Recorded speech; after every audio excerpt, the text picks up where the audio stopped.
আসসালামু আলাইকুম। যারা আবার আন্তর্জাতিক নিউজগুলোর ভিউয়ার্স আছেন, আবারও ওয়েলকাম ব্যাক।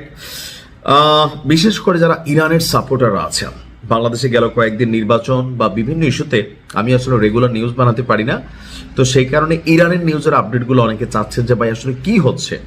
তবে আমার মনে হয় বাংলাদেশে যখন নির্বাচনী পরিবেশ ছিল বা আয়োজন চলছিল, তখন ইরান এবং আমেরিকার মধ্যে যেই যুদ্ধের পরিস্থিতিটা তৈরি হয়েছিল, খেয়াল থাকার কথা যে পারস্য সাগরে, আরব সাগরে মার্কিন বিমানবাহী রণতরী জাহাজগুলো অপেক্ষা করছে, ডেস্ট্রয়ার ফ্রিগেট থেকে বিশাল একটা বহর অপেক্ষা করছে, হাজার হাজার স্পেশাল ফোর্সের সেনা অপেক্ষা করছে। তখন ইরান হরমুজ প্রণালীতে তারা করলো কি, একটা মহড়া চালাই বসলো। সেই মহড়ার পর আজকে 2 থেকে 3 সপ্তাহ মোটামুটি একটা পরিস্থিতি শান্ত ছিল, কিন্তু আজকে হঠাৎ করেই আপনার দুঃসংবাদ আসছে ইরানের জন্য যে কোনো সময় ইরানে অভিযান শুরু করতে যাচ্ছে ডোনাল্ড ট্রাম্প। এমনকি এইটা একদিন 2 দিন বা কয়েক ঘন্টার জন্য না, গত বছর যে অভিযানটা চালাইছিল এটা কয়েক ঘন্টার ছিল, কিন্তু এইবার টানা কয়েক সপ্তাহ। আর মার্কিন যুক্তরাষ্ট্র যদি সর্বোচ্চ শক্তি প্রয়োগ করে এই অভিযান চালায়, তাহলে ইরানের জন্য অনেক খারাপ কিছু ঘটবে। এটা হচ্ছে বাস্তবতা। আমেরিকার সাথে সরাসরি যুদ্ধ করে জয়লাভ করে এই মুহূর্তে ইরানের পক্ষে সম্ভব না। আর আরব রাষ্ট্রগুলো তো আছেই, উপরে উপরে ভালোবাসা, ভিতরে ভিতরে অন্য কিছু।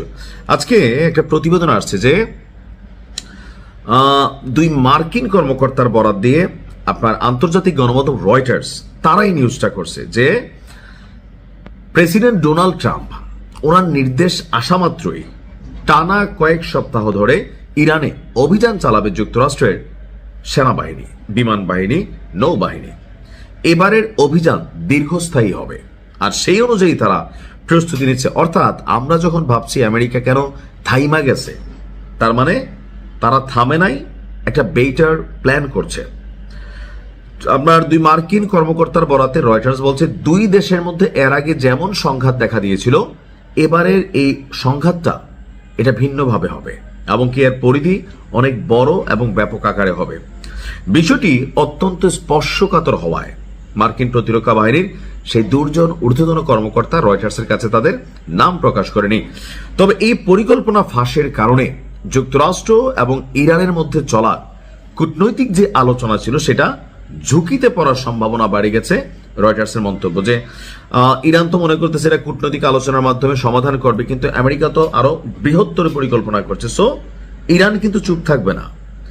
আগামী মঙ্গলবার আপনার জেনেভায় ইরানের প্রতিনিধিদের সঙ্গে বৈঠক করবে প্রেসিডেন্ট ট্রাম্পের বিশেষ দূত স্টিভ উইটফোকা এবং জার্ড ক্রসনার। তো সেখানে ওমানের প্রতিনিধিরা মধ্যস্থতাকারী একটা ভূমিকা পালন করবে। তো সেখানে আলোচনা হবে কি, এ ব্যাপারে আমরা দেখলাম যে মার্কিন পররাষ্ট্রমন্ত্রী মার্কো রুবিও তিনি সতর্কতা দিয়ে বলছেন ইরানের সঙ্গে প্রেসিডেন্ট ট্রাম্প চুক্তি করতে চান, তবে এটি করা অনেক কঠিন হবে। তো ট্রাম্পের আসলে সিদ্ধান্ত কি, যে ইরানে শাসক পরিবর্তন করা হচ্ছে সেরা সমাধান যুদ্ধের চেয়ে। অর্থাৎ গেল কিছুদিন আগে যেই ইরানের সরকার বিরোধী আন্দোলন হলো, আমি তখন থেকে বলছি এটা বাংলাদেশের মতো না, এই খেলাটা চলছে পশ্চিমা শক্তির খেলা। আপনার ইউরোপীয় ইউনিয়নের চাহিদা যে তারা চায় এখানে একটা কাঠপুতলি সরকার বানাক, যেই সরকারটা বৈশ্বিক পারমাণবিক কর্মকাণ্ড বন্ধ করবে, ইসরায়েলকে সমর্থন দিবে, এমনকি মার্কিন যুক্তরাষ্ট্রের সাথে আমেরিকার স্বার্থ অনুযায়ী তারা চুক্তিগুলো করবে। এখন ট্রাম্প কিন্তু ওইদিকে যাচ্ছে, 2টা প্ল্যান করে রাখছে। আল্লাহ ইরানকে হেফাজত করুক। আসসালামু আলাইকুম।